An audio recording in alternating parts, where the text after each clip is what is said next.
Hey y'all, this video today is for anybody that works in the medical field, from doctors to receptionists. Last week I went to grab my goddaughter from her room because she had just woken up from her for the morning or whatever, and as I turned to go down the stairs, um, I went sliding down the stairs. I'm not quite sure how. I didn't have any joints give out on me. I never tripped over anything, and I never felt my foot slip like you would, if you walk on a wet floor or whatever.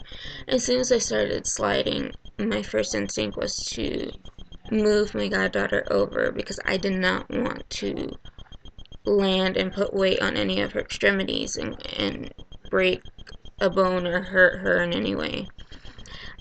So by the time I had her secure, I had built up way too much momentum going down the stairs that I could not physically stop myself without the chance of dislocating or a joint or breaking a bone. But I kind of took it, as it was. I fell down the stairs, happens sometimes. Haven't done it in like 6 or 7 years, but I fell down the stairs. And so, the day went on. I was sore, but, figured I just pulled some muscles. Wednesday, my rib was starting to hurt me, and I was having more back pain, closer to the spine, starting to like radiate, starting to like spread. But I took it as it was, and I was like, oh, it's just gonna be, I gotta give myself some time, I fell down the stairs. I'm gonna be bruised, I'm gonna be sore, just go with it. By the end of Thursday, though, I could barely walk. So we went to the ER that evening. Now, on Fridays, my mom wakes up at 5 a.m. to go to work and be there by 7 because they start seeing patients really early. So I was hoping we could get in and out fast. We get there.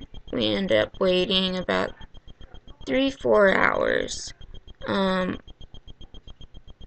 They drew some labs on me, but they didn't run any fluids. They didn't administer any medications. They did x-rays on me. Thankfully, nothing was broken. Then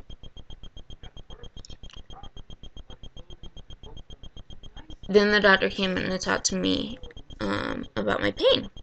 He said he'd give me something for the nausea, and then he started talking to me about my pain. And he wanted to give me a common IV NSAID, which is a non-steroid anti-inflammatory, called Toradol. It's kind of like IV Motrin. Now, NSAIDs bother my stomach really badly prior to me having gastroparesis. And after my gastroparesis got really bad, they made it worse. And so I had to put Toradol on my allergy list because it would make me throw up. And I told him, I said, well, it makes me throw up really badly. And the problem is, once I start throwing up, it's really, really hard to stop it, no matter how much medication they gave me. And he said then his only solution was to give me some Tylenol and a muscle relaxer. And I said I had already been doing that at home. And he said, okay, I'll go talk to my attending physician, because he's a resident. So he left, she came in, she looked through some stuff, and she tells me the x-rays are fine. And then she looks at me accusingly and goes, well, why did you wait 2 days to come in? Why did I wait 2 days to come in? Because I was trying to push through it. She asked me what pain medication do I take at home, and I said I don't. I hate taking pain medications. And 90% of the time, once I get home, I am no longer taking pain meds. Um, I only take it if I really, really have to, and if I take it, it means I'm in a whole lot of pain. Um, I've had surgeries where I haven't had any pain medication post-op. So I'm not addicted. I'm not drug seeking. I'm not, asking for everything in the world. I'm just telling you Toradol doesn't work for me. And their solution was, well, why don't we give you an antiemetic, an anti-nausea medication with the Toradol? And side note, I already take an anti-nausea medication around the clock, which is Zofran. Um, and I wanted to look at my mom, and I told her this afterwards, and I wanted to look at her and go, whoa, you're the very first physician to ever think of that as a possible solution. And I was like, seriously? I've been coming here to this hospital for 3.5 years. And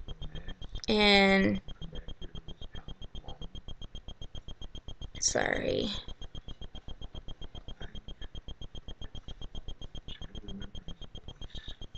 Um, sorry. I've been coming here for 3.5 years. You can look through my, all my medical records. You can see when I've had pain medication and when I haven't. You can see the fact that my GI has cleared me for pain medications, even though I do have gastroparesis. You can see that it doesn't take a lot of pain medication for me to receive pain relief, but I cannot have Toradol. I can't. Bottom line. She was, okay, let me go talk to the resident. She goes and talks to the resident. Next thing I know, I hear, what if she says no? What will you suggest? And he's like, I'll suggest that she leaves AMA, which means against medical advice, which is their way of covering their butt if you decide to leave and they haven't cleared you. So, like, if you've been having like if you had symptoms of a heart attack and they can't figure out why, then you insist on leaving, then they make you sign this paperwork so that you can't sue them if whatever it was that was causing issues either puts you back in the hospital or kills you. And I heard somebody else go, well, she'll just go to another hospital for her Dilaudid fix. It's that Dilaudid stuff. It's that Dilaudid. And I could hear 4 or 5 people laughing. And I looked at my mom. And I said, I'm done. I said, give me my shirt. We're leaving. I don't care what they say. Mind you, they took a little bit of blood work. They never ran any fluids. Didn't give me anything for my nausea. Offered no secondary solution to my pain. They offered me Tylenol and Flexeril, or Tylenol and a muscle relaxer, which I was already taking by this point. I had been taking it for a couple of days. And also, they took some x-rays, and that's it. So, I looked at my mom, and I saw red. I was so pissed, so furious. And I looked at her, and it just clicked. I was like, holy crap. Like, what if one of my patients had heard me saying this? Now, for those of you who are patients, I know it can be annoying when you hear someone make fun of another patient, or not make fun of, but like mock a situation. But at the same time, you know, you gotta remember that they're humans too, and so they have to release their steam also. But with this particular situation, they were 5 feet away from a room that was only closed off by a curtain, and they were making absolutely no attempt to be quiet and whisper it. At least most of the time in my office, I would try to whisper it, or I would wait till the patient was out of earshot.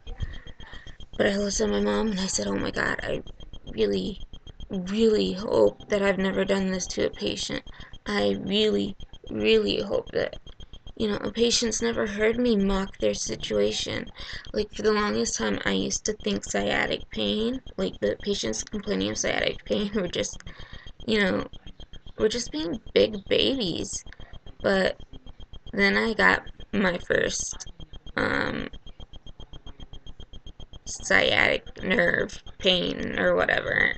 And it's just like, holy shit, no, this is bad. Like, it hurts.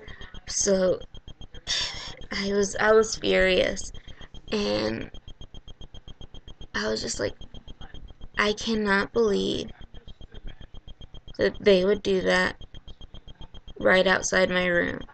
And I think the doctor heard me. Next thing I know, the nurse is coming into my room. She goes, oh, I have your discharge papers. And I looked at her and I said, discharge papers? She said, yeah. Didn't the doctor come talk to you? Nope. And I'd like to talk to him because I have a few choice words for him. And she went to find the doctor. And I told my mom, I said, please grab her wheelchair, because I couldn't walk. I could barely walk at this point. And I said, please go get a wheelchair, because as soon as I'm done talking to him, I'm leaving. And my mom's, it's like 3 o'clock in the morning by this point. My mom wakes up at 5, like I said. And I feel like crap, because now it's been a useless ER visit. So I'm furious. And I looked, and my mom's like, I told the nurse, you know what, just forget about it.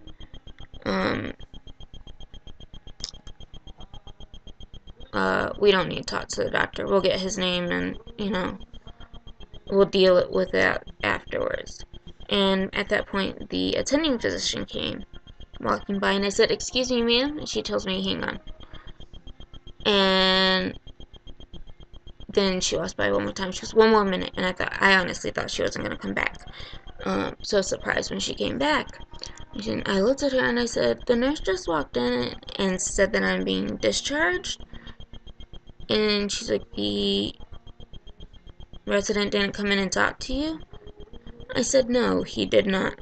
And on top of that, I got to listen to them degrade my character, make fun of me, imply that I'm a drug addict, all while I sat here in severe pain.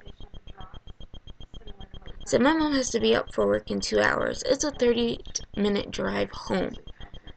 By the time we get home and we finish everything, she's gonna have, what, like an hour and a half, maybe, of sleep before she goes to work. So I had my mom bring me in, and now she'll be sleep deprived for absolutely nothing. I'm leaving in worse pain than I was when I got here. And man, my character has been trashed, and I feel like shit somehow. This is utterly ridiculous. I said I worked for doctors for 8 years, and honestly, it breaks my heart to think that any of my patients have heard us, because I feel like crap and I don't want to make others feel like crap. And she's like, and he never came in here to talk to you? And I said, no. And I asked the nurse to grab him. I don't know what happened. And my mom said, forget about it. But yeah, when he realized that I heard him, he didn't even, he couldn't even own up to it. He wasn't man enough to come in and talk to me. If he can't come in and talk to a 5'1", 165 woman who cannot walk at this minute due to her back pain, You can't be an ER nurse. You're gonna run into a lot worse. So I said it was a good thing my dad wasn't there, because if my dad had been there, he would have walked out of that room and walked around the entire ER until he found that doctor. And I was just like, this is ridiculous. You guys take an oath to do no harm. And not only have you physically done that, you've emotionally done that. And I said I will be reporting him to the office, or to, you know, patient relations or whatever.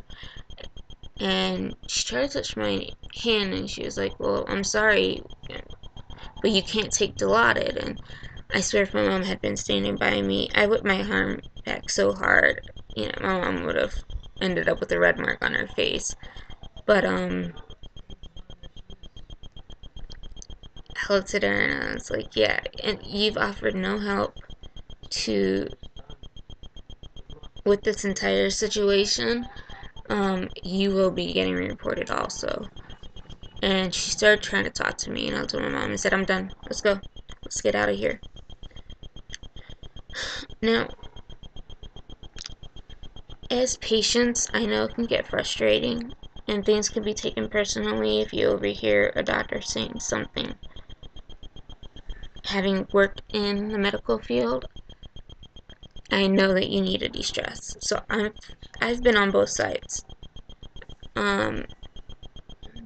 But you don't mock a patient. You don't degrade a patient like that, standing 5 feet away with only a curtain in between you. I don't go home on pain medication. I don't have pain medication at home. And I have some of the worst problems pain-wise. And I flat out told the doctor, I was like, when I sublux my shoulder, my mom resets it for me. I don't go to the ER. I don't go in for pain medication. I don't take anything, not even Motrin or Tylenol. Like, I can reset my finger dislocations, and I do it multiple times a week. And I don't take pain medication. So I have a very high tolerance for pain. I had a laparoscopy for endometriosis, didn't take pain medication.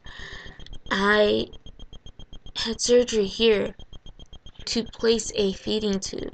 They cut a hole into my stomach and sewed a tube in me. And they gave me no pain medication my first time and my second time. And my first, tube change.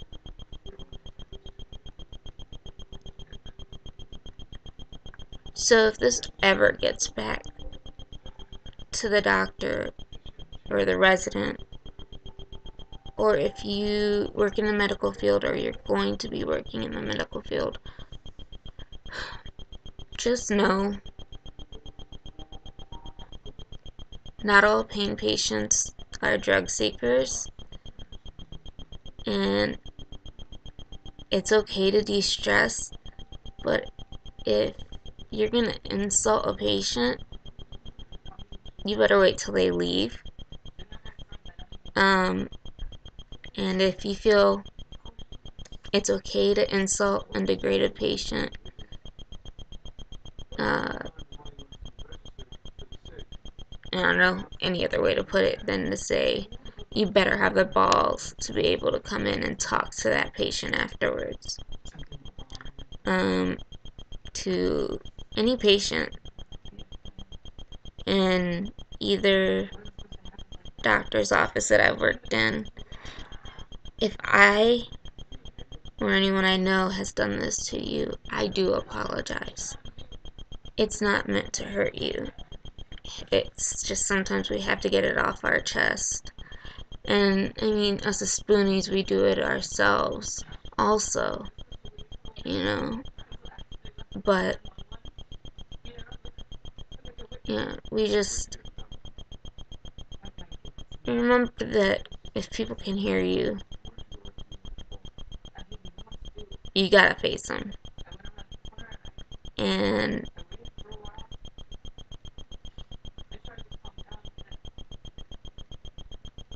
if you can't, you wait till they leave.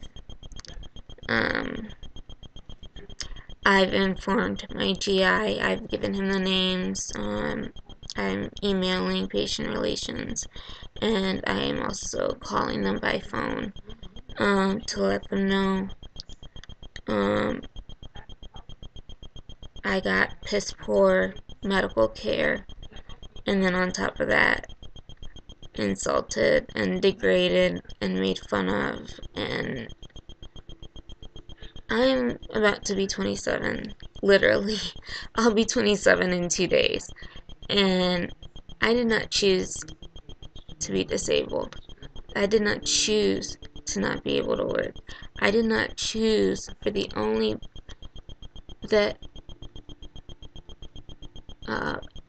Ultram, Toradol, fentanyl, and morphine do not work on me or make me too sick to function.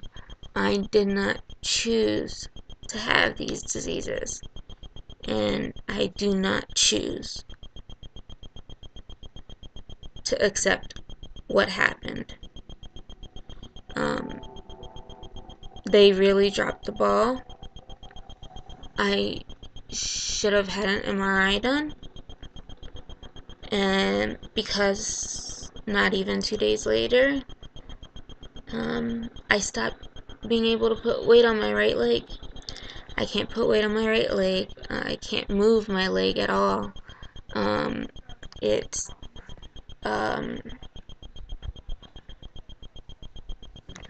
it's like a dead limb, pretty much. I can't feel anything. I can't move it. I can't put weight on it. So I'm having an MRI tomorrow at a completely different hospital. And hopefully